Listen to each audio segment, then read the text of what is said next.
योगी जी, हमें हमारे मीडिया समूह न्यूज़ 18 को इस इंटरव्यू देने के लिए आपका बहुत बहुत धन्यवाद। आप बहुत दिनों बाद मीडिया से बात कर रहे हैं, दूसरी पारी में पहली बार। मैं एक अलग रुख देख रहा हूं इस बार मुख्यमंत्री का। एक नई उत्साह है, एक नई उमंग है, और मैं ये देख रहा हूं कि इस बार इकोनॉमी पे बहुत बड़ा फोकस है, इस बार रिफॉर्म्स पर फोकस है, और आपने बहुत मेहनत की है पिछले कुछ महीनों में ग्लोबल इन्वेस्टर्स समिट करने की, जो कि अभी कुछ ही दिनों में होने वाला है। तो मेरा पहला सवाल यह है कि $1 ट्रिलियन इकोनॉमी, जिसको कि अगर मैं थोड़ा सिंप्लीफाई करूं अपने क्या कहते हैं दर्शकों के लिए, तो करीब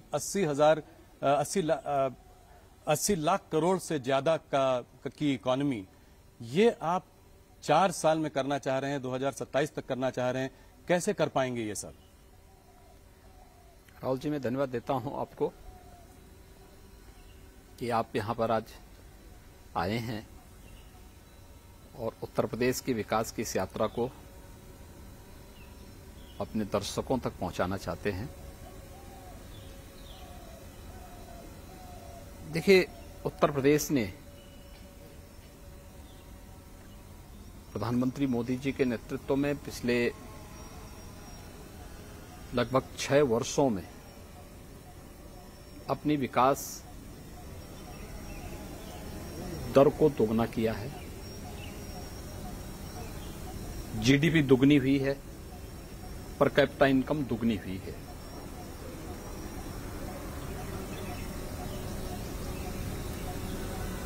उत्तर प्रदेश $1 ट्रिलियन की इकोनॉमी बने। प्रधानमंत्री मोदी जी ने पहले जो यूपी का जो फर्स्ट इन्वेस्टर समिट था फरवरी 2018 में, उस समय इसका एक लक्ष्य हम सबको दिया था। इन्वेस्टर समिट के उन कार्यक्रमों को व्यवस्थित ढंग से आगे बढ़ाने के लिए हम लोगों ने कार्य प्रारंभ किया। इसी दौरान वैश्विक महामारी कोरोना आ गई। कोरोना के कारण बहुत सारी चीजें ऐसी थी जो आगे बढ़ नहीं पाई। उसने इकोनॉमी को भी काफी हद तक उसके मार्ग में एक बाधा खड़ी की थी। लेकिन अब कोरोना से लगभग उत्तर प्रदेश भी, देश भी उभर चुका है। अब हमारे सामने था कि हम इसके लिए क्या नया प्रयास प्रारंभ करें, और अगर वास्तव में यूपी जैसे स्टेट की 25 करोड़ जनता के जीवन में परिवर्तन लाना है, अगर भारत को प्रधानमंत्री जी के विजन के अनुरूप $5 ट्रिलियन की इकोनॉमी बनानी है, तो उत्तर प्रदेश को अपना रोल उसमें अदा करना पड़ेगा। इसके लिए व्यापक रिफॉर्म किए गए। उन सेक्टर्स की पहचान हुई जिनमें यहां पे निवेश हो सकता था। 25 ऐसे सेक्टर निकले, उनकी पॉलिसी बनाई गई।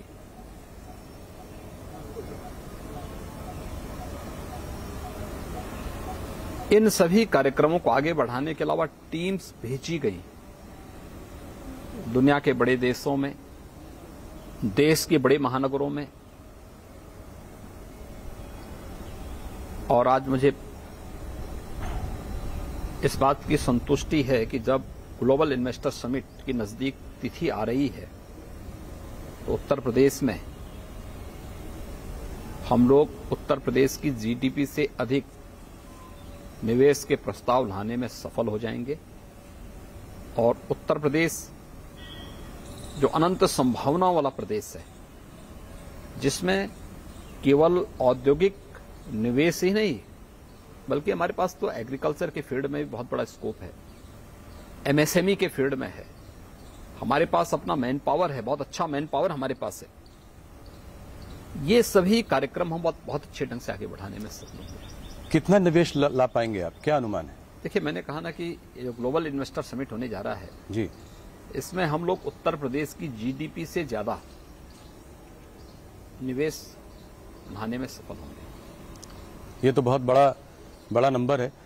एक चीज ये बताएं कि 4 साल में अगर आपको ये लक्ष्य हासिल करना है, एक $1 ट्रिलियन इकोनॉमी का, तो आपको 4 गुना आज की इकोनॉमी को करना पड़ेगा, अर्थात करीब 25% की रेट से ग्रो करना होगा। आज हमारा देश 6-7% की रेट से ग्रो कर रहा है। आने वाले समय में भी अनुमान है कि 7-8% अगर रिफॉर्म्स चलते रहे तो उस रेट से ग्रो, तो उत्तर प्रदेश ये ब्रेकआउट ग्रोथ कैसे कर पाएगा? देखिए, उत्तर प्रदेश की अगर ओवरऑल विकास दर आप देखेंगे तो 13 से 14 के बीच में चल रही है। जो दुनिया के अंदर मंदी का दौर चला है, इसको देखेंगे, उसमें से अगर उसको भी माइनस करेंगे तो भी हमारी 8% की इस समय ग्रोथ रेट है। लेकिन मेरा ये मानना है कि यूपी में केवल औद्योगिक निवेश की संभावना नहीं है, उत्तर प्रदेश के अन्य सेक्टर्स भी हैं। खासतौर पर देश का सबसे फर्टाइल लैंड हमारे पास है। 11% देश की कृषि भूमि में 20% से अधिक खाद्यान्न उत्पादन यूपी करता है। मेरा मानना है कि अभी इसमें हम लोग थोड़ा और प्रयास करेंगे तो 8.5% की कृषि विकास दर को हम डबल डिजिट में पहुंचाने में सफल होंगे।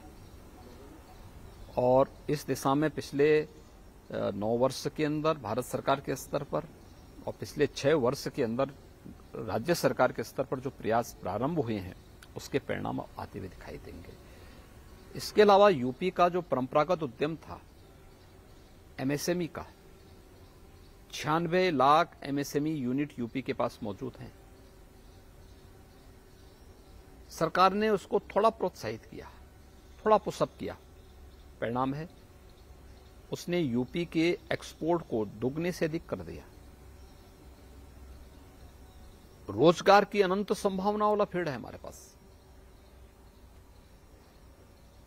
इस पे हम थोड़ा प्रयास प्रारंभ करें, यह यूपी के विकास दर को और आगे बढ़ाने में मदद करेगा। तीसरा, यूपी के पास जो इंफ्रास्ट्रक्चर है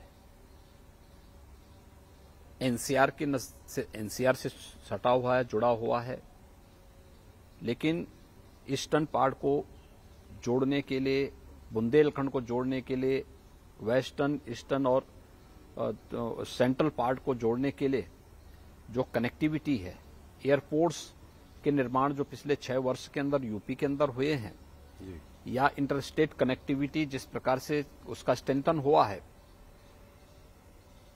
लैंडलॉक्ड स्टेट से हट करके आज हमारे पास पूर्वी बंदरगाह से जुड़ने के लिए देश का वाटरवे नंबर 1 आज यूपी के पास मौजूद है। एक्सप्रेस हाईवे का जो जाल यूपी के अंदर पिछले 6-7 वर्षों के अंदर बिछा है, ये सभी चीजें यूपी की इकोनॉमी को समयबद्ध तरीके से आगे बढ़ाने और अपने लक्ष्य को प्राप्त करने का एक अवसर देता है। अगले 4 साल में आपको क्या लगता है कितनी नौकरियां दे पाएंगे आप यहाँ पे? ये एक मुद्दा भी रहा है। अभी हम लोगों ने पिछले 6 वर्ष के अंदर 5 लाख से अधिक सरकारी नौकरी दी जी। एमएसएमई और विश्वकर्मा श्रम सम्मान के माध्यम से हम लोगों ने प्रदेश के अंदर 1,61,000 से अधिक यूथ को उसके साथ जोड़ने में हमें मदद मिली। प्रदेश के अंदर प्रधानमंत्री मुद्रा योजना और मुख्यमंत्री युवा स्वरोजगार योजना और अन्य तमाम योजनाओं के माध्यम से हम लोग 60 लाख से अधिक व्यापारी और उद्यमियों को आर्थिक स्वावलंबन के साथ जोड़ने में हमें मदद मिली। यह हमारे पिछले 5-6 वर्षों का है। अगले 6 वर्ष के अंदर जिस प्रकार से लोगों ने और दुनिया के उद्यमी और निवेशकों ने यूपी में रुचि ली है, अगर इन सब के परिणाम अगर आप देखेंगे तो मेरा ये मानना है कि यूपी लाखों नौजवानों को नौकरी की सुविधा यहां पर देने में सफल होगा। एक आंकड़ा दीजिए, अगले 4 साल में जैसे जैसे $1 ट्रिलियन की तरफ बढ़ेंगे तो कितनी प्राइवेट सेक्टर नौकरियां क्रिएट हो सकती हैं? देखिए, मैंने कहा ना, ये अभी मैंने एक सेक्टर की मैं बात कर रहा हूं, लेकिन हमारे पास अभी एमओयू चल रहे हैं, बड़े पैमाने पे लोगों ने रुचि ली है। एमओयू की प्रकृति और इन सब को लेकर के 10 फरवरी को हम इसकी घोषणा भी करेंगे कि अगले 2 साल 4 साल के अंदर हम कितने निवेश को कितने समय के अंदर करवाने में सफल होंगे और कितने युवाओं के लिए नौकरी और रोजगार की संभावनाओं को भी हम जमीनी धरातल पर लाने में सफल होंगे, इसकी भी घोषणा होगी। लेकिन मैं कह सकता हूं लाखों की संख्या होगी। पहले देखा गया 2018 2019 में भी आपने इन्वेस्टर समिट किया, उसमें भी काफी एमओयू साइन हुए, जैसे कि 4.5 लाख करोड़ के एमओयू साइन हुए। तो इसमें कन्वर्जन कितना हुआ, मतलब कितना निवेश आया? देखिए, मैंने तब भी कहा था कि यूपी में हम उतना निवेश करवाने में सफल होंगे, उतना हम लोग एमओयू कराएंगे जितना यूपी की वार्षिक बजट होगा। 4,28,000 का हमारा वार्षिक बजट उस समय था जी। हमारे पास 4,68,000 करोड़ रुपए के प्रस्ताव आए थे और मुझे प्रसन्नता है कि कोविड-19 के बावजूद हम लोग लगभग 4 लाख करोड़ के निवेश प्रस्तावों को जमीनी धरातल पर उतारने में सफल हुए। 4 लाख करोड़ 4 लाख करोड़ से अधिक के। इसमें बहुत सारी यूनिट तो अब प्रोडक्शन भी सुरू कर दी है। एक छोटासा ब्रेक आपण घेऊया, लगेचच परत येऊया। बघत रहा न्यूज 18 लोकमत।